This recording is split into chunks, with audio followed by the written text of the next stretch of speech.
Hey friends, my name is Ian Khan and welcome to this episode of Foresight. I am super excited today because of a revolutionary breakthrough that has just happened a few days ago. A company called Neuralink has been able to show that a monkey was able to control something on a computer, something on a device with the power of its mind. Think about it. Monkeys are controlling computers. In this episode, I'll talk more about what this means for us and where we're headed. Keep watching.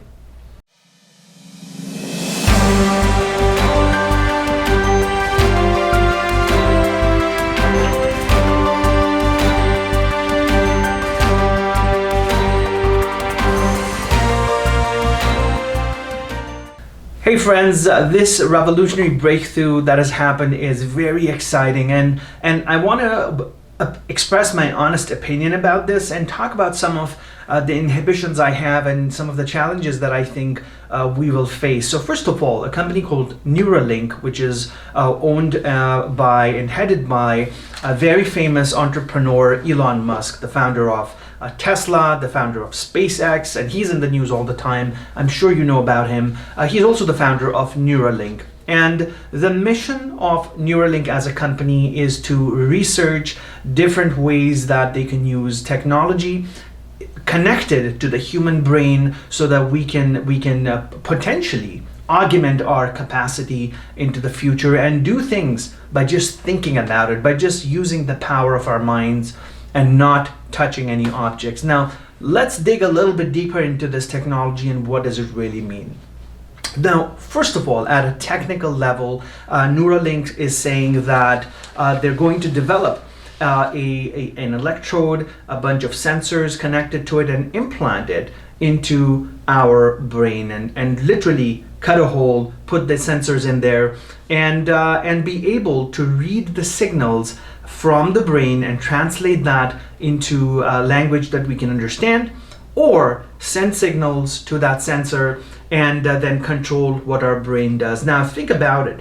This hasn't happened before. We've had prosthetics, we've had other treatments, but no brain implants as such. And so this area of research is really, really new. It's something major that is about cutting a person up and putting something in their head. Elon Musk came out with a white paper a while ago, and it's called an integrated brain machine interface platform with thousands of channels. And in this white paper, they talk exactly about how they're going to do it, what this brain interface will look like, how big will it be, and so on and so forth.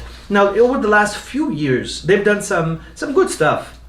They started off with research on pigs and implanted a sensor on pigs, and were able to measure and sense the sensory smell, the smell of what the pigs were smelling. They were able to get a signal out of that originated from the brains of the pig. In this week's demo, the company Neuralink has demonstrated that a monkey that had a sensor implanted in its mind was able to play brain ping pong on the computer, like mind ping pong. It was able to play that on a computer and control the movement on the computer. So essentially, we're looking at a living object, a living entity, a monkey in this case, an animal, a biological being able to control something on a computer with the power of their mind. This is the biggest news that I have heard over decades. Quite honestly, this is such a big breakthrough because it touches us all very intimately. I want to talk about what this could potentially do and what Neuralink wants to do with this, and really express my honest opinion whether this is real, this is good, this is bad, where's the morality of it, how does science support it. So let's look. So from a technical perspective, it is still early days. This isn't something that's mature and it's ready to be implanted in everybody's mind. This is very, very early days. And if you ask my personal opinion, a commercial outcome from this, let's say human beings are actually being implanted from this, is at least a decade away. You're looking at least 7 to 10 years away where people would actually be part of these experiments, or people have been implanted by these electrodes and sensors and they're using these sensors in some capacity, whether it's in clinical trials or what. And so it's not happening just today. Right now, this technology is in the lab. Neuralink is working on making the sensor better, making the sensor smaller, reading the signals better, using technology to read the signals better, process that information better, and they're doing really incredible work. It is commendable, but we're still far off, and I perceive that this stage of research is going to last for at least the next 3 to 5 years, these early clinical trials, and what I see happening is more of them proving that mice and animals and pigs and monkeys are able to do more things by the power of their mind. Right now, in their last demo, a test monkey was able to move a cursor in the mind ping pong on the computer with its mind, but I foresee in the future they would be using the Internet of Things. They would be using connected devices for animals, for example, for a monkey it could be to control objects. So a monkey would be able to switch off a light bulb and switch it on with the power of its mind. A monkey could switch on a TV with the power of its mind, or it could move an object from one place to the other. But mind you, at a clinical trial level, things are very primitive, and they have to give an incentive to the monkey in order for the monkey to do that thing. They've got to give the monkey a banana so that it switches off and on that switch with the power of its mind. So there's all of those steps they need to do, and clinical trial work, early preliminary research work takes a lot of time. And this isn't even a clinical trial yet. This is an early stage research phase of Neuralink. So there's a lot more to come in the next few years, but this is definitely something we need to watch out for. I'm really hesitant on the fact that if monkeys are able to control something with the power of their mind, well, can cows do it? Can horses do it? Can mice do it? I guess everybody can do it. And then obviously human beings can do it too. What does that mean? What does that mean for healthcare? What does that mean for paraplegic people, or people who don't have function of a limb? Let's talk about that. Now, one of the things that Neuralink wants to do, and Elon Musk talks about this a lot, is that Elon wants to help paraplegic people so that we can now they can think about moving their arm, and the brain sends a signal to their arm, and now their arm is moving, or their leg, or their feet, and he wants to do that. That's a really noble goal. I love it. I'm all in it for it. But we also need to understand there's other implications of this too. What are the bad things that can happen? Well, here are some bad things that can come out of this whole situation. We're talking, and this is where conspiracy theorists jump on the opportunity, and you're going to have so many videos about this from people trying to claim all kinds of things. And I'm trying to be very neutral here, just to look at this objectively. I really believe there's an opportunity for us to address healthcare for sure. Absolutely, 100%. We all need to support that. That are we able to give people who don't have a capacity to move, can they now finally move their limb? Think about your family, your friends, someone who can't do that right now. Would they be able to move and lift up their feet and walk? I think that would be incredible. I want to support that, and I think you should too.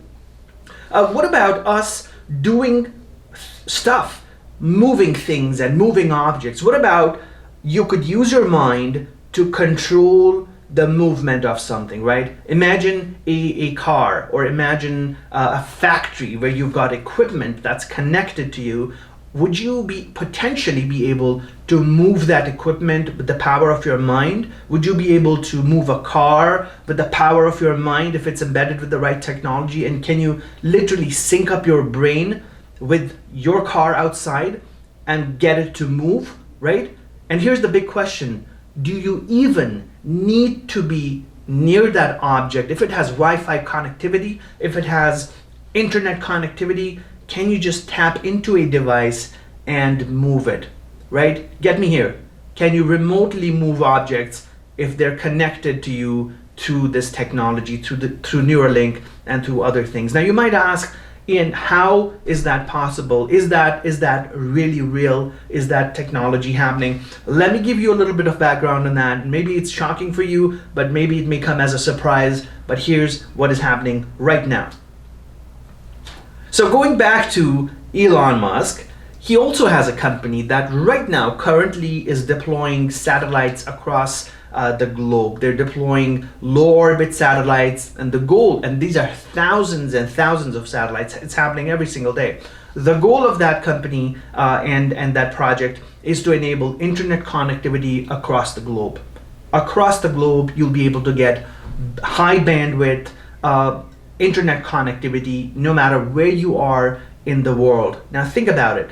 No spot in the world will be left without an internet connection, and that too a broadband connection, not a slow connection. Which means if you connect that with the Internet of Things, and the Internet of Things is something that's evolving as well right now, where different objects are internet connected so that they can be controlled remotely. One example of this is your thermostat that you can access through your mobile phone and maybe change the settings. It's like your remote cameras. It's your surveillance cameras at home. It is also your car now. Now new cars that are coming to the market, including Teslas, can be controlled by your cell phone. You can start the car. You can even get the car in a self-driving mode to come to you or to go from one place to the other. And this technology is real. It's here. It's right now. It's happening, right?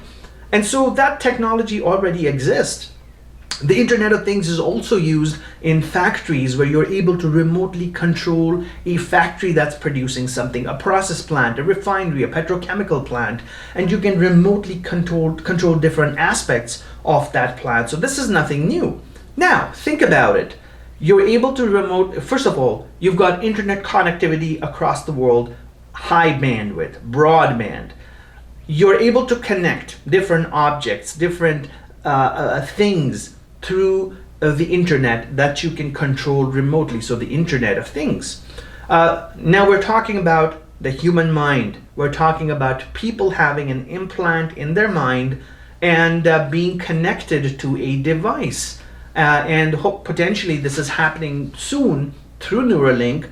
You'll be able to connect to a device. Right now it's just one point to the other, but later on I'm anticipating you'll be able to connect to the internet to a device, right? So now you're connecting to the internet through the satellite up in the sky. You're connecting to a remote object. Do you see where this is going? So there's a huge possibility, and it absolutely will happen in the next 10 plus years, 10 to 15 years, that we will end up becoming a neural race. We will end up becoming people who will have implants, and we'll be able to control objects and things in the world through the power of our mind. What does this really mean? What kind of a world are we headed into? What kind of environment are we going to be living in? Let's look at that really briefly. So when you think about the world of the future, there's an idea called smart cities, and smart cities will be, and they are right now evolving as well. Smart cities are super connected cities. They are cities that have the infrastructure, they have the connectivity, the bandwidth, they have buildings that have sensors in them, they have buildings that are generating data, they have buildings that can open and close their doors remotely. There's many different aspects of a smart city. A smart city is also where infrastructure can be remotely controlled, where efficiency within the system is because you can remotely manage and control things. And so smart cities are evolving right now. Barcelona is a great example of it. DC is becoming one. New York is becoming one. San Francisco is becoming.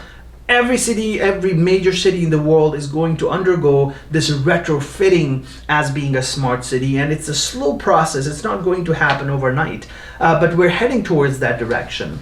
You might have seen these stores, the Amazon stores that Amazon has come up with, test retail stores where you can just walk in, grab what you need from the shelves, and walk out. And the store is automatically going to charge you for it. You don't have to check out. You don't need to beep your items. And that's an idea of a smart city. The evolution of cars, self-driving cars right now, is the concept of a smart city where transportation and commuting will be automatic and you don't even need to drive because the roads know what cars are in it. The cars are talking to each other. There are no accidents. Traffic lights don't even potentially exist, and so on and so forth. There's many, many aspects of smart cities. In the future, fast forward 20 years from now, the year is 2040, 2045, 2050, right? A couple of decades from now, I anticipate a lot of cities being smart cities or retrofitted to be smart cities. Imagine a world where a majority of your cars and automobiles are remotely controlled or they are self-driving. Imagine your infrastructure, your buildings are intelligent buildings. They can control their energy consumption, they can control access. Imagine your factories being automated and running on their own and alerting people and operators when there's a problem, and when they're running smoothly, everything's good. So this is the world we're heading into. And all of this that I'm telling you is real right now, including transportation, healthcare, and so on. Now, in this world, fast forward 20 years, let me talk about the last 20 years. In the last 20 years, humanity has gone from zero to being where we are right now. We've gone from primitive computers in the last 3 decades to computers being invented and being mass scale, commercialized, and Windows 95 being invented, and all of this happening, the dot-com bubble happening in the last 20, 30 years to being where we are right now. So technology has really progressed exponentially in the last 3 decades. Go forward 2 or 3 decades. This rise in technology, this exponential increase in technology being able to do what it's doing is going to be faster.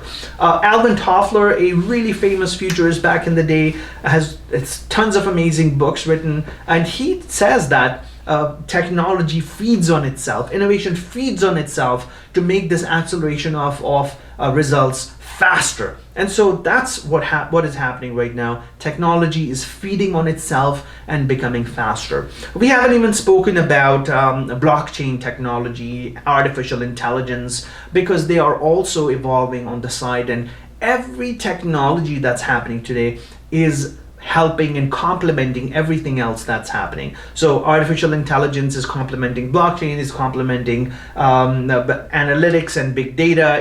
It's complementing what is happening with Neuralink as an example. So everything is complementing other technologies. The future, as I see it, is going to be dramatically different, and we need to be ready for it. Now, in a world where you're able to control objects with the power of your mind, our jobs are going to be different. Our roles are going to be different. In a world of remote work that we've seen in the last few months, to almost a year now, the world of tomorrow will be significantly different because there will be less focus on manual work. There will be less focus on using your hands to do something, to tie something and to do that manual labor. Robotics is aggressively progressing fast, and the convergence of robotics, connectivity, and artificial intelligence, all of this is leading to a different world, right? How clear can it's changing what our perception is. It's changing the actual facts of the world, and so there will be a divide. There will be a divide between super progressive and automated cities versus the rest of the world where things are still primitive and technology hasn't caught up and people haven't caught up. I don't anticipate the entire world to be 100% automated all of a sudden in the next 40 years. No, it's going to take time before that happens. And even if the entire world is automated, there'll be still pockets that are not automated, that don't even have internet connectivity. It's very much possible, right? And I'm not talking about the Matrix scenario here. I'm just talking about a very realistic outlook that I'm seeing right now as a futurist. Going back to Neuralink, I really believe the research they're doing is significant. It is a big step towards humanity augmenting itself and adding new powers to itself through technology, through sensor technology, through connectivity. And that's the goal that Neuralink has, and Elon Musk has, and many other people who are working on similar technologies have. We cannot escape the fact that technology can help us shape the world in a very different way, but we also have to talk about the ethics of these technologies. When is enough? When enough is enough? What are the limitations that these technologies cannot, go beyond? And we've got to talk about privacy. We've got to talk about security and making these devices unhackable. Imagine you have a sensor in your mind and somebody's able to hack into you and get you to do things. That's going to be crazy. We can't allow that. And so there's this whole new field that's developing. You talk about computer security. This is a new evolution of computer security. And there will be companies who will focus on this and come up with a firewall for a brain implant, and that is yet to come. Those companies are not here yet, but I see those organizations coming up, solution providers coming up and doing this. I really want to support Neuralink as an organization. I really want to be able to say good about them, but I think it's very early days into figuring out where we're headed, right? Is this an evil plan for world domination? Well, everything can be an evil plan for world domination.